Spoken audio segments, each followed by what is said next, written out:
Good afternoon and welcome to the press conference of the ECB. On stage are President Lagarde and Vice President de Guindos.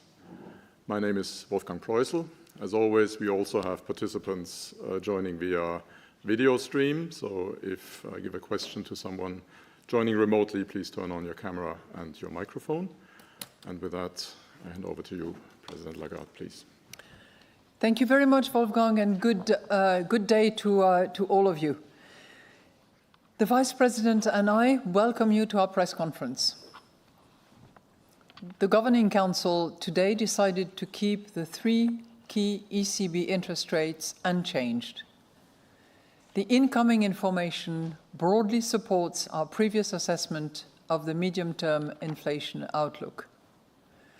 While some measures of underlying inflation ticked up in May owing to one-off factors, most measures were either stable or edged down in June. In line with expectations, the inflationary impact of high wage growth has been buffered by profits.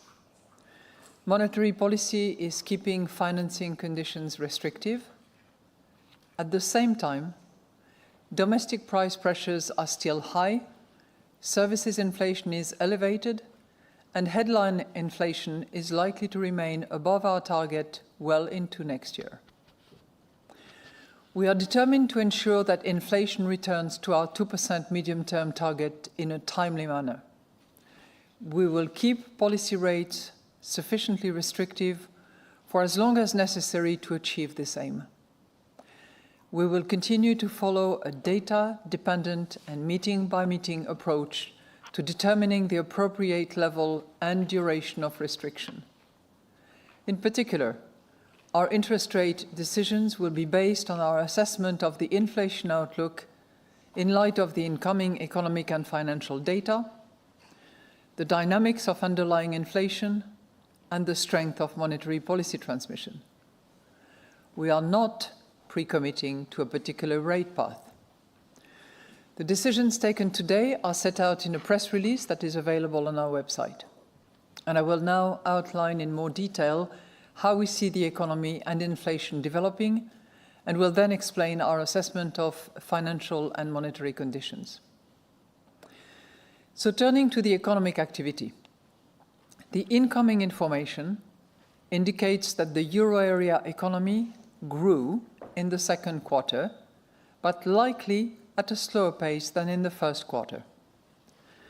Services continue to lead the recovery, while industrial production and goods exports have been weak. Investment indicators point to muted growth in 2024 amid heightened uncertainty.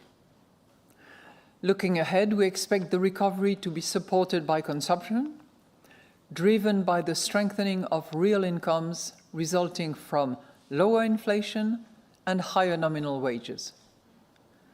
Moreover, exports should pick up alongside a rise in global demand. Finally, monetary policy should exert less of a drag on demand over time. The labour market remains resilient. The unemployment rate was unchanged at 6.4% in May, remaining at its lowest level since the start of the euro. Employment, which grew by 0.3% in the first quarter, was supported by a further increase in the labour force, which expanded at the same rate.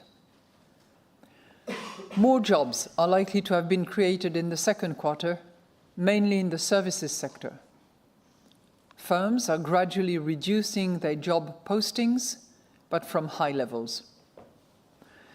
National fiscal and structural policies should aim at making the economy more productive and competitive, which would help to raise potential growth and reduce price pressures in the medium term. An effective, speedy and full implementation of the Next Generation EU programme, progress towards capital markets union, and the completion of banking union and a strengthening of the single market are key factors that would help foster innovation and increase investment in the green and digital transitions. We welcome the European Commission's recent guidance calling for EU member states to strengthen fiscal sustainability and the Eurogroup's statement on the fiscal stance for the euro area for 2025. Implementing the EU's revised economic governance framework fully and without delay will help governments bring down budget deficits and debt ratios on a sustained basis. Looking now at inflation. Annual inflation eased to 2.5% in June from 2.6% in May. Food prices went up by 2.4% in June, which is 0.2 percentage points less than in May, while energy prices remained essentially flat. Both goods price inflation and services price inflation were unchanged in June at 0.7% for goods and 4.1% for services. While some measures of underlying inflation ticked up in May owing to one-off factors, most measures were either stable or edged down in June. Domestic inflation remains high. Wages are still rising at an elevated rate, making up for the past period of high inflation. Higher nominal wages, alongside weak productivity, have added to unit labour cost growth, although it decelerated somewhat in the first quarter of this year. Owing to the staggered nature of wage adjustments and the large contribution of one-off payments, growth in labour cost will likely remain elevated over the near term. At the same time, recent data on compensation per employee have been in line with expectations, and the latest survey indicators signal that wage growth will moderate over the course of next year.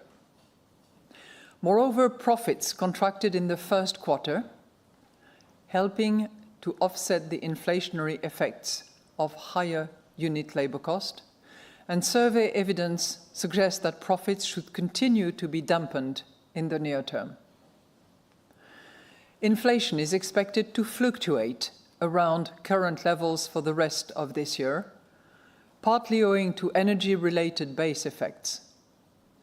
It is then expected to decline towards our target over the second half of next year, owing to weaker growth in labour costs, the effect of our restrictive monetary policy, and the fading impact of the past inflation surge. Measures of longer-term inflation expectations have remained broadly stable, with most standing at around 2%. Let's look at the risk assessment. The risks to economic growth are tilted to the downside. A weaker world economy or an escalation in trade tensions between major economies would weigh on euro area growth. Russia's unjustified war against Ukraine and the tragic conflict in the Middle East are major sources of geopolitical risk. This may result in firms and households becoming less confident about the future and global trade being disrupted. Growth could also be lower if the effects of monetary policy turn out stronger than expected. Growth could be higher if inflation comes down more quickly than expected and rising confidence and real incomes mean that spending increases by more than anticipated, or if the world economy grows more strongly than expected. Inflation could turn out higher than anticipated if wages or profits increase by more than expected. Upside risks to inflation also stem from the heightened geopolitical tensions, which could push energy prices and freight costs higher in the near term and disrupt global trade.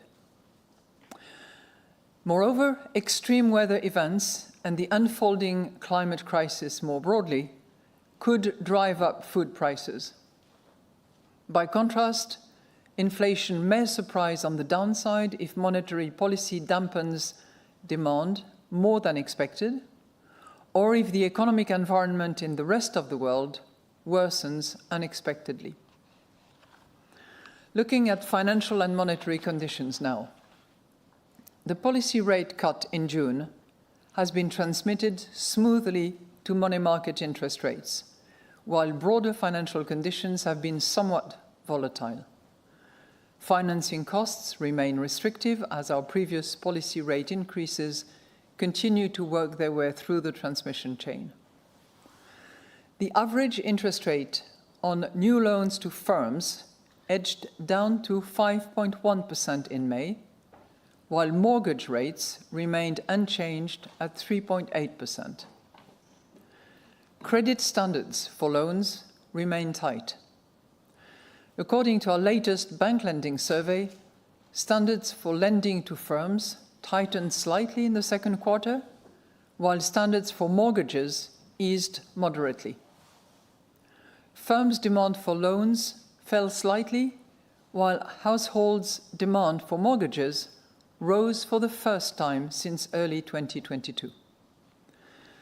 So overall, credit dynamics remain weak.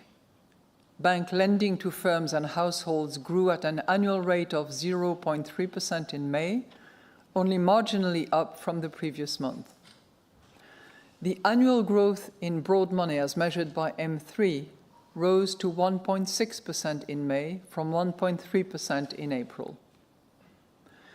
So in conclusion, the Governing Council today decided to keep the three key ECB interest rates unchanged.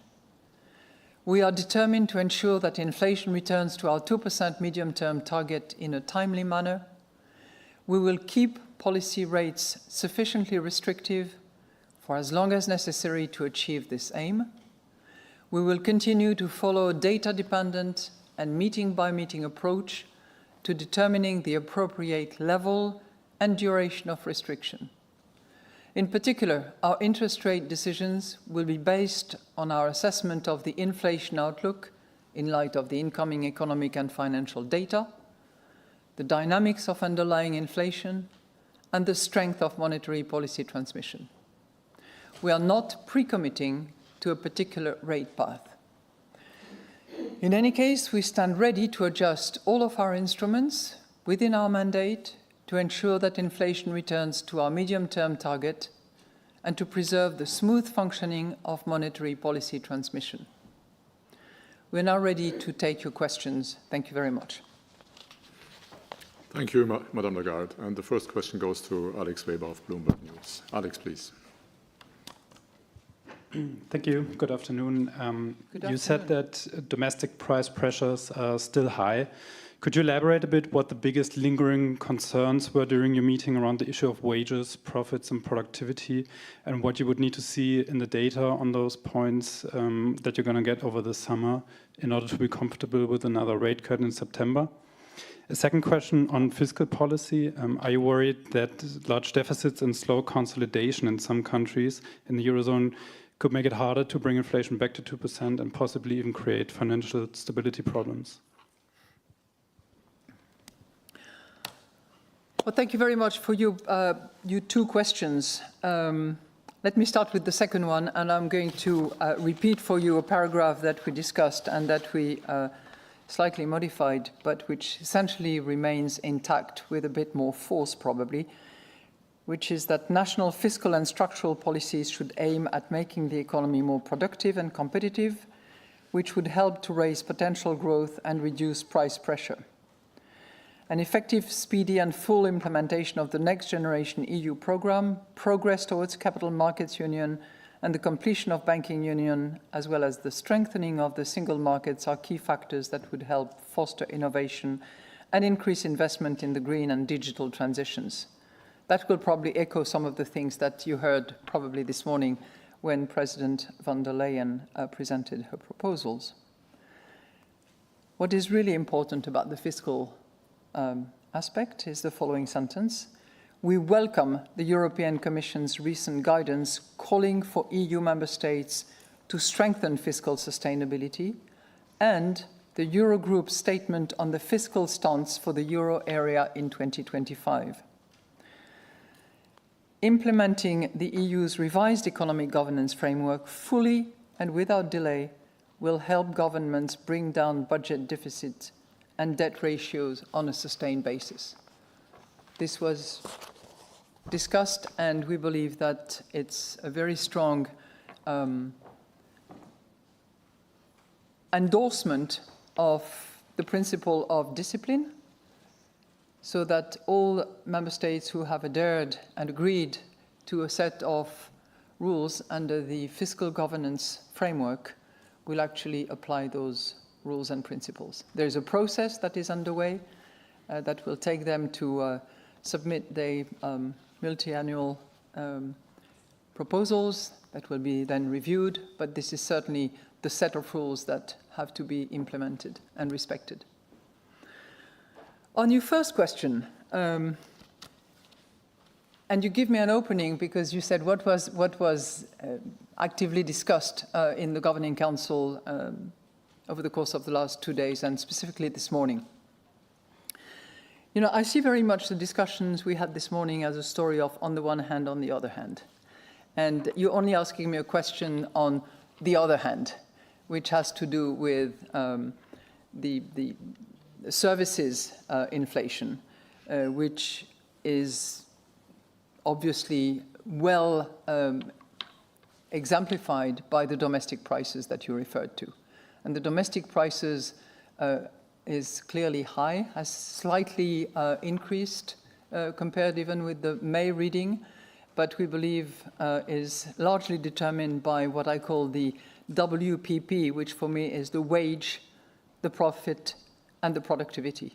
And we spent a lot of time actually looking under the hood of wages, profit, and productivity on the basis of rather limited information, because we don't have a lot of specificity at this juncture, and we will have a lot more of that in the coming weeks and months. But suffice to say that the wages, whether you are measuring it with reference to compensation per employee on an hourly basis, the wage trackers that we use, and various other instruments, including Indeed, for instance, point us in the direction of rather elevated wages, which were embedded and totally taken into account in our June projections. So this does not come as a surprise to us. There is a very large component of catching up with inflation. So nominal wages increase significantly this year in order to compensate the loss of purchasing power that has been experienced by workers over the last couple of years. What is very interesting, because we debated that including with representatives of the national central banks, is that while it will remain elevated this year, many surveys, and the corporate telephone survey in particular, the SAFE survey that is published, indicate that this trend of elevated wages declined significantly in the course of 25 and even more so 26. So directionally, that's the direction that it is heading for. On productivity, there is a limited element of recovery at very low levels. Productivity was at -1. It's now -0.6, so there is a little bit of progress, but certainly not what we would like to see. Our expectations is that with consumption picking up, with more demand, the recovery will strengthen, and that will raise productivity as hoarded employees will be asked to respond to the demand that is addressed to the goods production and service supplying sectors. So on that front, slight improvement in the month of June, and we hope to see more of that as demand picks up. On the third component, profits, it has reversed compared to what we observed in the last quarter of 23, meaning that unit profits are now down to negative territory when they were actually in positive territory in the last quarter of 23. So there has been absorption of the additional labor costs that resulted from the catch-up and from the drift in labor costs. So that's our analysis of domestic prices, but clearly it is high, and it's a component of prices that we try to observe very carefully.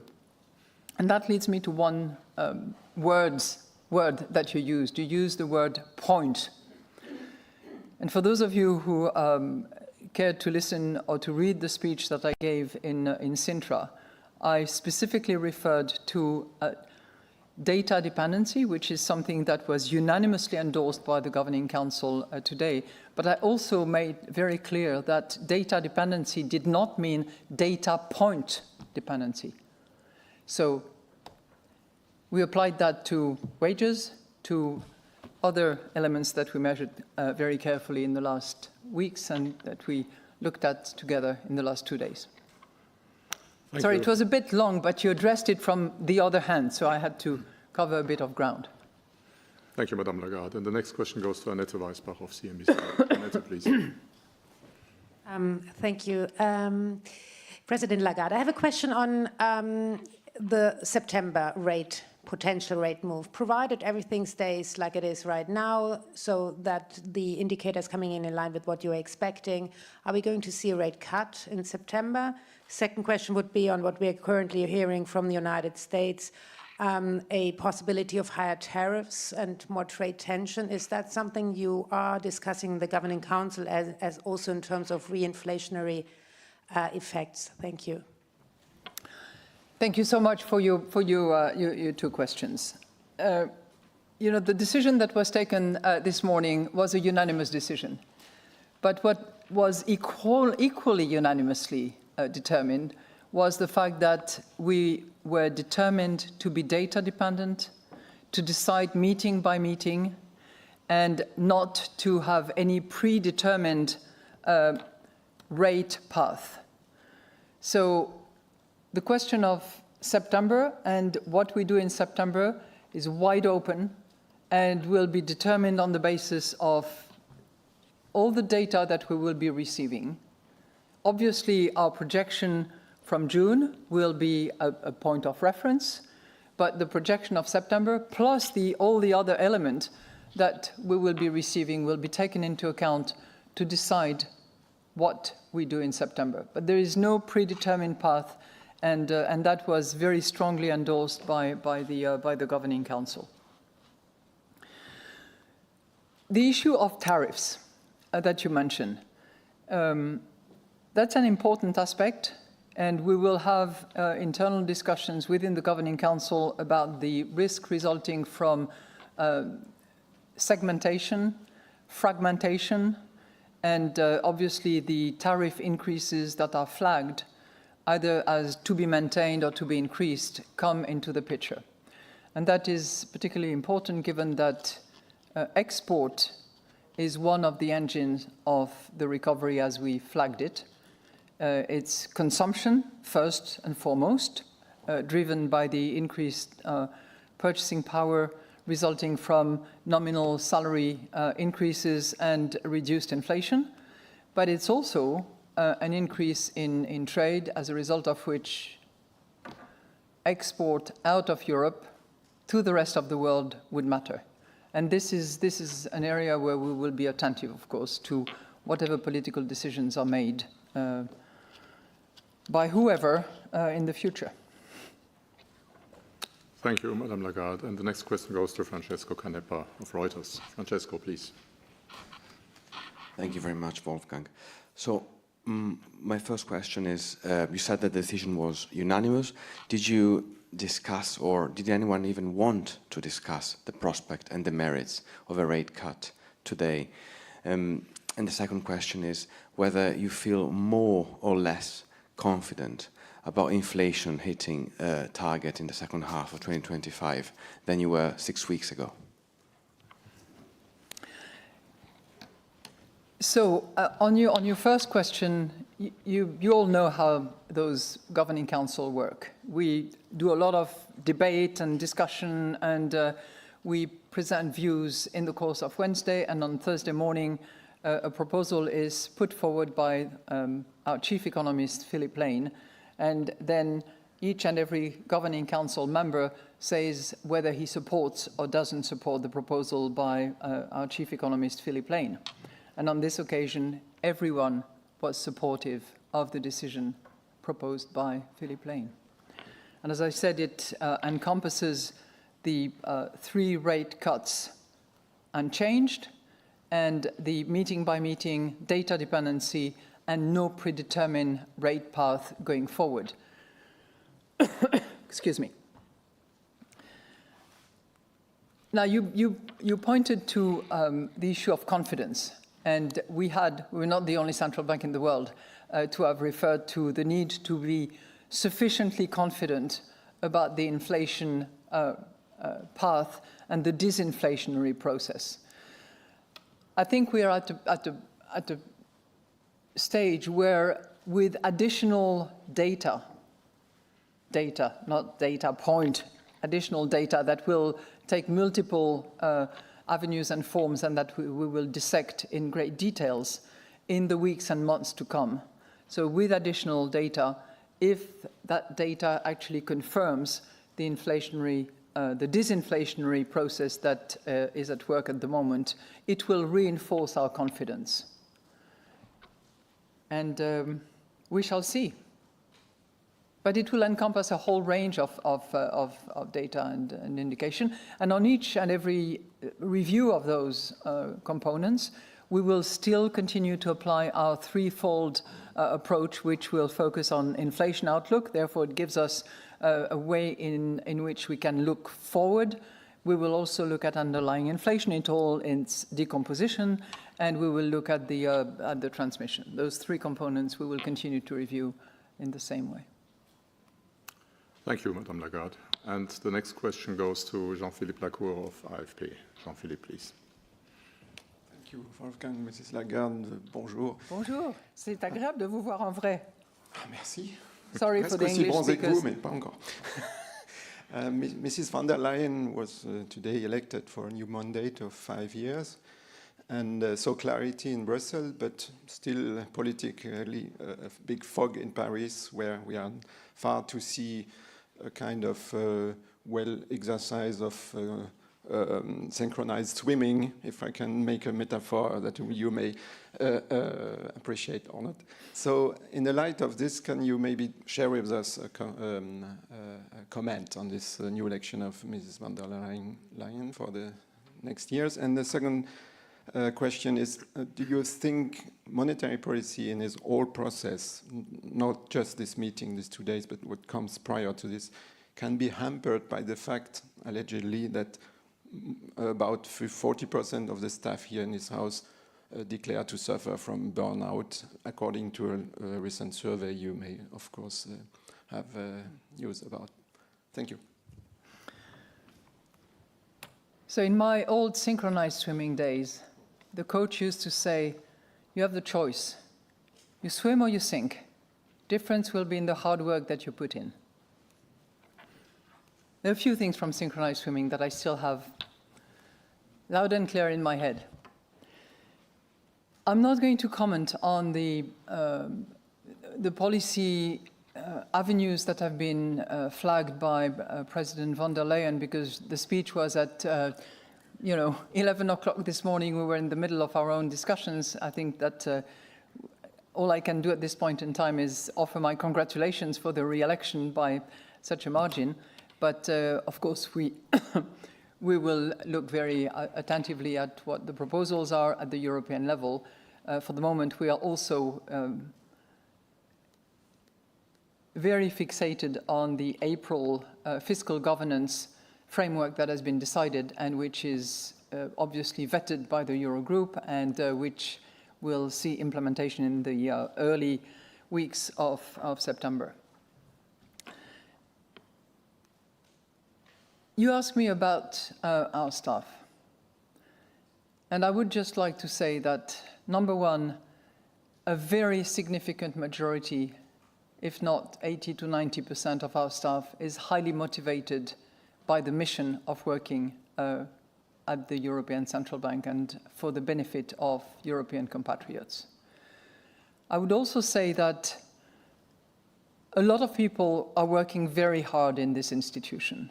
And I think that all Europeans should appreciate that this work that translates into a few recommendations, into a few numbers, and into a few policy matters are substantiated by massive amount of work that is itself supported by what we call the shared services. And I'm extremely grateful to them for the work that they do, and I'm extremely privileged to lead this institution. I'm not saying that, because those would be my speaking points. I'm not reading from any speaking points. I really mean it. Second, because we have to be mindful of the very large amount of work that is discharged by many of them, we of course have programs in place. We have a lot of means and tools that are available for members of staff who feel under pressure, who feel that they're not getting the right opportunities. And we have beefed up those mechanisms. Just to give you an example, since I started as president of the ECB, we've put in place a whistleblowing procedure. We've installed a mediator who's been starting his work earlier this year. We have numbers of workshops for the leadership in the institution to understand the ramification of leadership and how it is important to not only motivate but also encourage members of staff who work in the various divisions of the ECB. And we will continue doing that. We will continue the dialogue with all staff and certainly with staff representatives. And we conduct our own surveys as well to corroborate or understand better what is at stake. But I take huge strength from the motivation of our staff and the determination that they all have to do a good job for the Europeans. Thank you, Madame Lagarde. And the next question goes to Martin Arnold of the Financial Times. Martin, please. Thank you. Madame Lagarde, 2 questions from me, if I may. Firstly, how much do you think the ECB will need to slow the economy and slow demand if wage growth does not moderate, as you've forecast that it will? And secondly, given that Donald Trump is now leading in the polls ahead of November's presidential election in the US, what do you think that if he wins, that could mean for both inflation but also growth in Europe? Thank you. Thank you very much, Martin. On the second question, I'm not going to speculate on political development, particularly as election processes are underway and sometimes under dramatic circumstances. Of course, we have to take into account the consequences of, for instance, the increase in tariffs or policies that are determined outside of the euro area by any country with which we have either strong trade or financial links. And obviously, given the size of the US financial markets in particular, the developments taking place in the United States will be very carefully assessed to see what consequences it might have on the European Union and on the euro area in particular.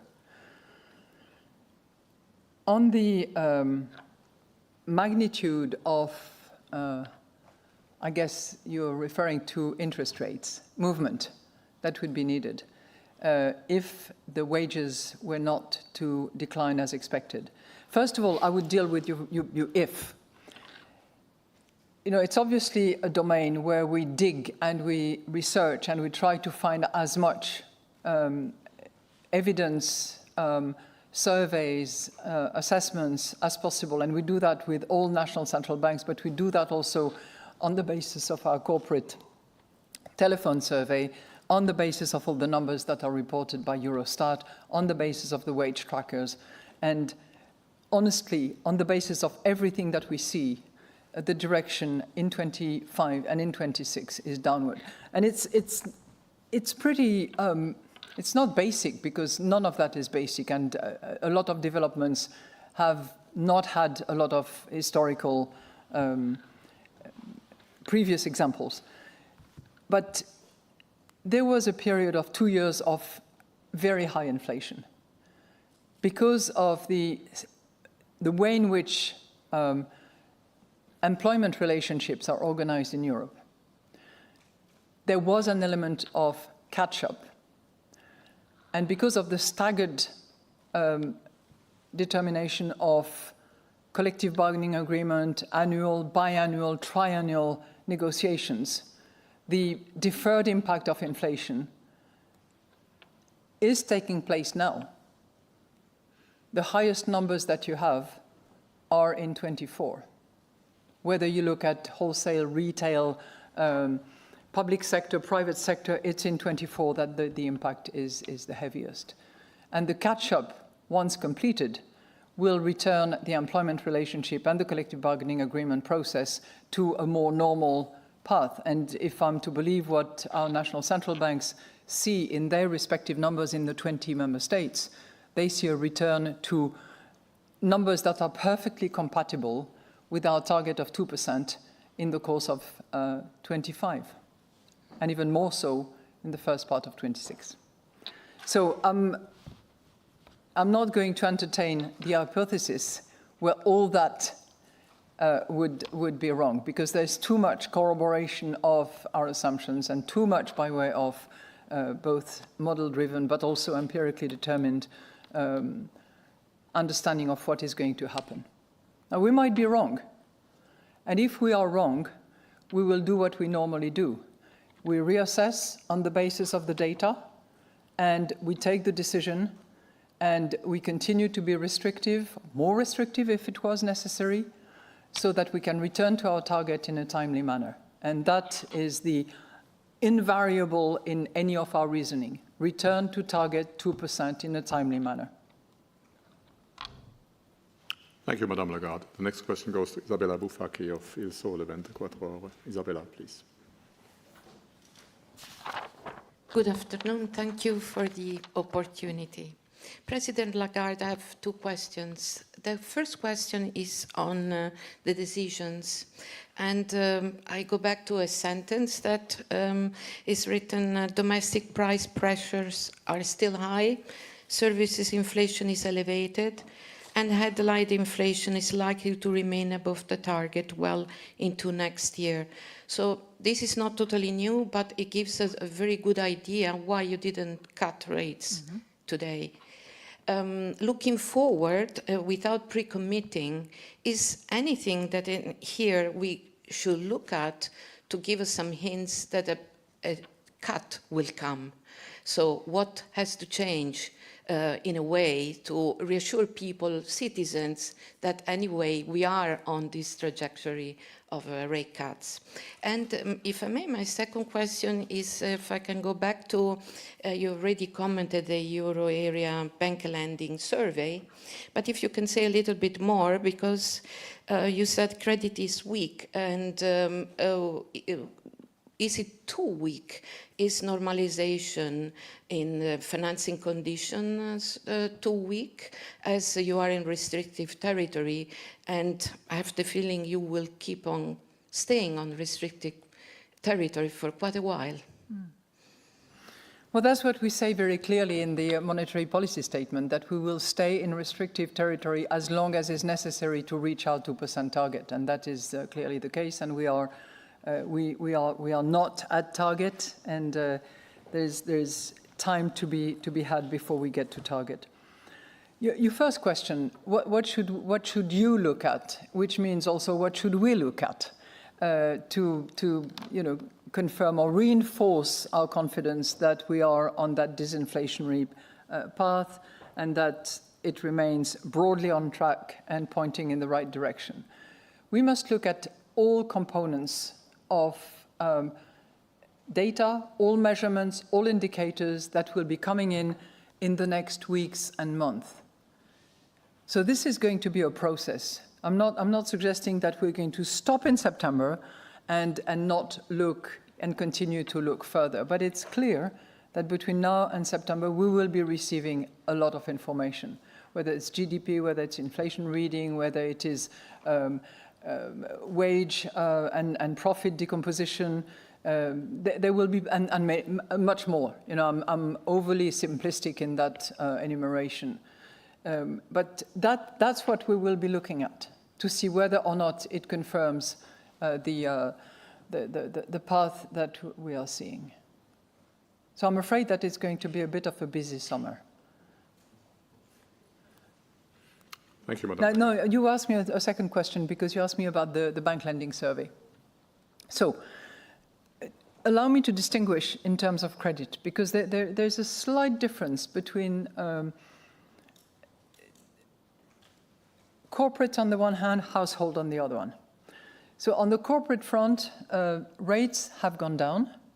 I think it's at 5.1, which is 7 basis points lower than where it was. But on the other hand, the credit demand has been extremely low on the part of corporates. And when you decompose their demand, it's largely for the short term, and there is redemption for longer term credits by the corporate. On the other hand, when you look at mortgages, the rate is the same, 3.8%, but there is, and that's the first time in many months, there is an increase in the mortgage demand, as indicated by the bank lending survey. So it's a bit of a story of two sides, and obviously we would like to see a bit more on the corporate side, because that would mean more investment, which is obviously a prelude to continued recovery going forward. Thank you. And the next question goes to Marta Villar of Negocios TV. Marta, please. Thank you very much. For President Lagarde, in the last press conference, you said that there was a strong likelihood. We were in a dialing back process. Would you say this likelihood is stronger now? And for the Vice President, what is your view on the current absence of a new governor in the Bank of Spain? Do you see us getting to September with no appointment yet? Thank you very much. Well, on your first question of the strong likelihood of dialing back, we clearly dialed back in June, and that's when we decided the 25 basis points cut. As you have noted, on the occasion of this monetary policy governing council, we decided to hold the three rates because, of the reason that I've mentioned, while we are on that disinflationary track, at the same time, the domestic price pressures remain high, and the interconnection between wage, profit, and productivity can really constitute uncertainty around that path. So it's the story of on the one hand, on the other hand, which leads us to not make any decision on the occasion of this meeting. And for future meetings, it will be a matter of observing the data, analyzing the data, and determining whether or not we are reinforced in our confidence that we are on the path. Mr. Vice President, you have the rest of the question. Good afternoon. Well, today the Banco de España was represented by the Deputy Governor of the Banco de España, Margarita Delgado, and I would even say that well represented by Margarita Delgado. She made her points, and it was part of the unanimous decision that the President referred to. With respect to the future, the election of the Governor of Banco de España is a prerogative of the Spanish government, and they have indicated very clearly that before the next meeting they will appoint someone there. Hopefully, I hope that we will have a new governor of Banco de España before our next meeting. But it's the prerogative of the government. The only thing that here, we recommend, that's something that we recommend for all the governors, is that they have to be knowledgeable in terms of economics, finance, banking, and I hope that that will be the case again. Thank you. And the next question goes to Santi Piñol of Market News International. Santi, please. Good afternoon. Good afternoon. President Lagarde. Two questions. My first question is on growth. If it's becoming more of a concern for the Governing Council, and it seems that it could enter into your process. And the second is, we are in summer, and indeed it's a season of lots of reading. I wanted to ask you if in your summer reading list, would you include the 2021 strategy review to refresh the thoughts of what to do in the next round? And what are the areas that are likely to be revisited for the next one? Thank you very much. Well, thank you so much to take care of my summer reading. I think I might do a lot of reading stories during the summer for my grandchildren rather than dive into very substantive reading as you suggested, but I'll come to that question later. So growth is obviously something that we look at carefully, and we certainly observe that we have recovery. It's a recovery that is led by services, supported by what we call the virtuous circle between higher employment in services and consumption of services. I remind you that service production was up 0.7% above Q1 level. That was the number in April. The service PMI remains expansionary, a tad lower than where it was, but still very expansionary. And the total employment in services has also significantly contributed to the increase of employment in Q1.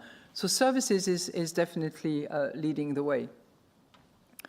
It's clear that on the manufacturing side, it's not the case, and manufacturing has actually declined in the last few months. And the other aspect, which we are also looking at very carefully, because it helps to have a forward-looking vision, is the level of investment. And investment remains weak, driven also by the tight financing conditions and by the uncertainty experienced by the corporate. But we have recovery, and we will continue to observe carefully where it is coming from. Suffice to say at this point that it is service-driven, not manufacturing-driven, and that investment could certainly be stronger going forward. The other element which I pointed to earlier on is this issue of exports. And I think that this is also a domain that we will look very carefully at to see how the numbers are faring going forward, and in particular, what is the competitive position of the European Union and the euro area relative to other economic nations, in particular China. So to come back to your question, which is really, what are you going to do with the strategy review? So it is not a strategy review. Let's be clear on that. It's an assessment of our strategy review. The strategy review that we conducted back in 2020, 2021 was a massive exercise that we conducted after, I forgot whether it was 14 or 18 years of no strategy and no strategy review. So it required that we really, as I said at the time, we turned every stone and we looked at everything that we use, that we decide, how we decide it, how we communicate it, and we will assess what has been achieved, where we have been short, where we can improve, and that will be not the lengthy process that we had, but a shorter process. It will start reasonably soon, and you should expect outcome in the second half of 25. And we have deliberately excluded any discussion concerning the symmetric 2% medium term, so the inflation target will not be debated. It can be debated, in the future by a future president of the ECB, but not on my watch. And the other item that also we will exclude is the discussion of the dot plots, given the experience that some of my colleagues have had of this element. Thank you. And the last question goes to Anna Karismo of the Finnish daily Yle. Anna, please. The Finnish broadcasting company. Thank you. Thank you for the opportunity. The inflation is running at very different paces in different EU countries. For instance, in Finland and in Italy, the annual rate is under 1%. And actually, we would need a rate cut. So isn't it a problem, or how big a problem is it for the ECB's council that for some countries the rates are too high, and that actually we would need a rate cut for growth? Well, thank you for your question, but that is the beauty of the euro area. It's the beauty of Europe, but particularly the euro area, because we are a monetary union and we are 20 different fiscal jurisdictions. As a result of which we have discrepancy or disparity, if you will, between some countries and others. It was the case exactly in the other direction at the time when inflation ran very high, where you had Nordic countries or Baltic countries, where inflation was hitting in the 20 plus, when the average was much lower, and the peak on a euro consolidated basis was 10.6. So this is the reality that we have, and we have to deal with it. I have to tell you that each and every governor, when he or she walks in the governing council room, is a member of the governing council and not the representative of his or her country.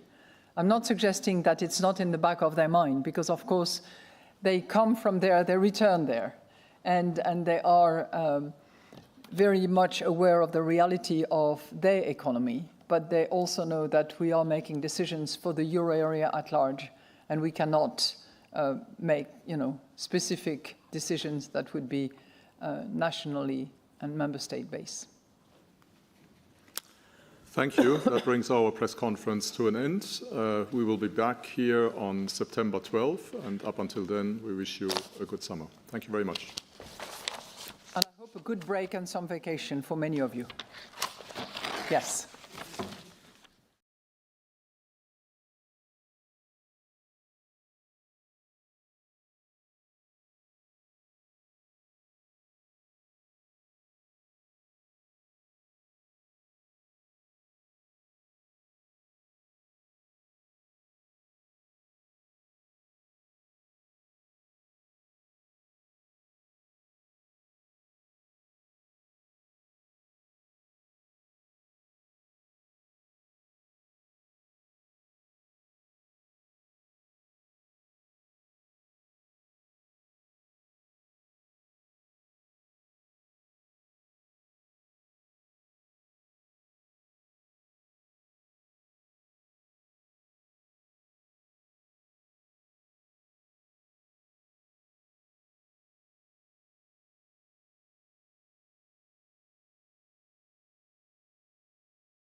Thank you very much, Claire. Good morning to all.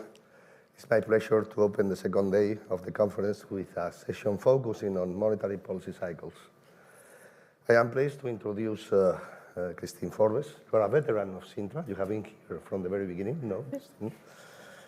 And Christine will present her work on rate cycles, summarized in an extremely rich paper covering 55 years of data from 24 advanced economies, and what we can learn from this cross-country historical comparison of easing and tightening phases.